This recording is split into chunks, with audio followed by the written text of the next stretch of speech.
previously promised to reduce by 6% from 1990 levels in the Kyoto Protocol. That's another number.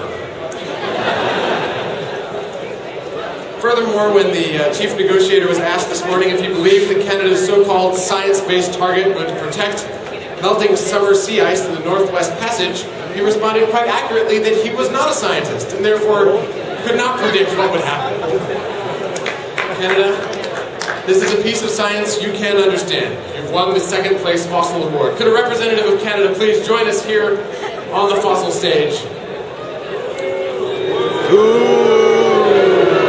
For shame, if you could perhaps rise to your spot on the winners. Tarnishing the maple leaf. A microphone for, oh dear. Thank you, Ben. I am deeply moved by receiving this award. There is one mathematical number you've forgotten, is the fact that we are now 25% above our 1990 levels, and proud of it. I'd like to ask you to stand on the stage of shame to my right. The Fossil of the Day awards are represented by a silver cup tarnished by the coal within. And the coal itself is adorned with skeletal dinosaurs, representatives of those who gave their lives so that carbon could stay in the ground. A shameful position here for Canada, the second place spot on the fossil stage. That leaves us with just one more fossil to go. A couple of quick announcements before we reach that point. I think it's time for a couple of quick announcements. First of all, the Fossil of the Day awards normally take place at 6 p.m. They took place at that time, the first 5 days, they'll take place at that time every day next week, but tomorrow, they'll be at 6:30 p.m. And that's because tomorrow is a global day of action on climate change. There are 3,000 events happening in every corner of the world, more than 140 countries. And one of those events is starting right behind us at the Climate Rescue Station at 4 o'clock with a vigil with Desmond Tutu and others, followed by Ivo de Boer receiving messages on behalf of all the people marching here and around the world, calling for a fair, ambitious, and binding climate treaty. So please do join in the march and the vigil starting at 4 o'clock with Desmond Tutu and others at the Climate Rescue Station, and then trot back in here at 6:30 p.m. for the 6th day, the 11th annual Fossil of the Day Awards. And finally, following the conclusion of tonight's event, there will be a demonstration by the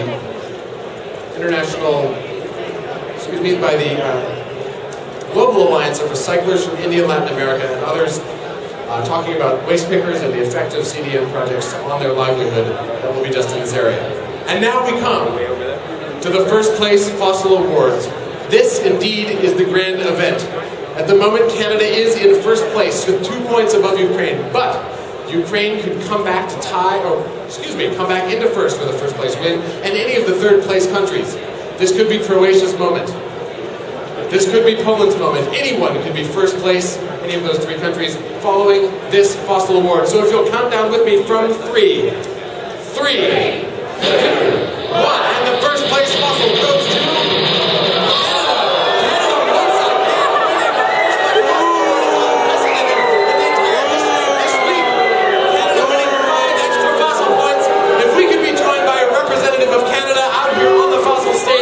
someone must receive this award on behalf of the government that today said through its environment minister that, quote, it is in Canada's interest to replace the Kyoto Protocol with a new agreement. I'm joined now by Mayor Miller of Toronto, receiving...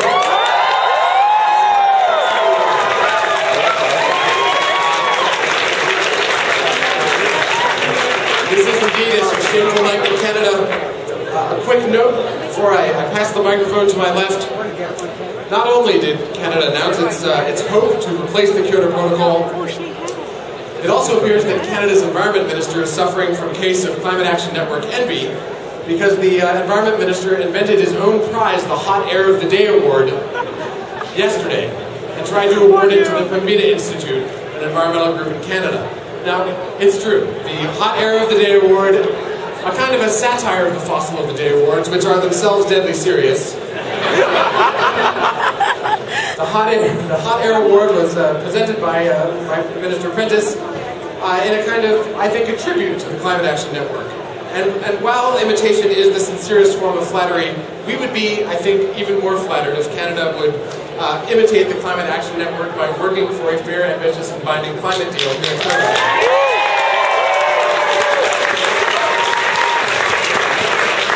Anything you could say on behalf of the country or well, this is my pitch to get the Hot Air of the Day award tomorrow.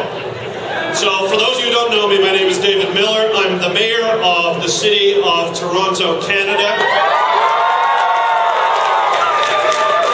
And I'm here with over 100 other mayors because we believe that the fight against climate change can be won. We believe it must be won.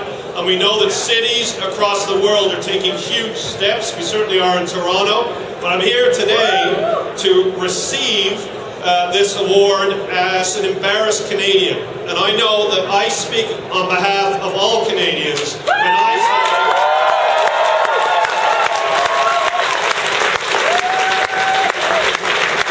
that it's an embarrassment to all of us that our government is being cited as one of the major reasons a deal is not being reached at COP15. And I want to tell people who aren't Canadians that Canadians aren't like that. Canadians are acting in their own lives to fight climate change. Their cities are doing remarkable things. Their provinces are doing things. And we want our government to act just like Canadians do.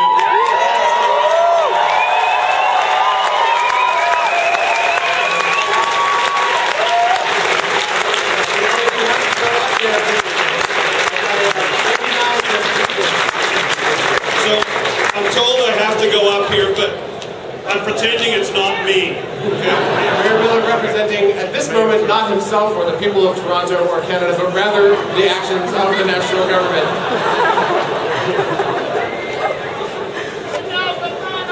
We often conclude the Fossil Awards with another rendition of the Fossil of the Day International Anthem.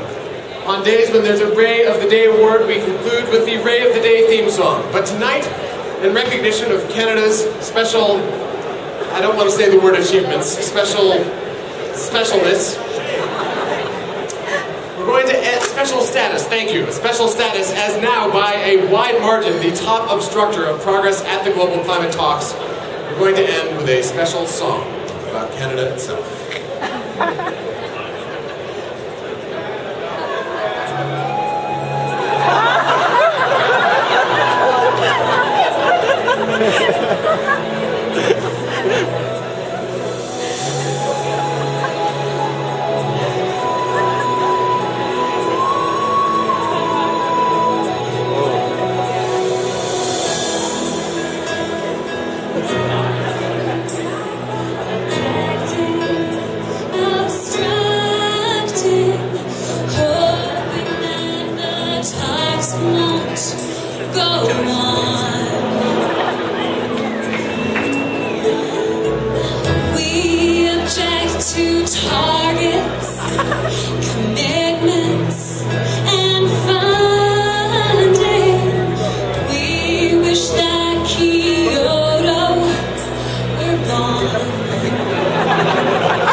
Until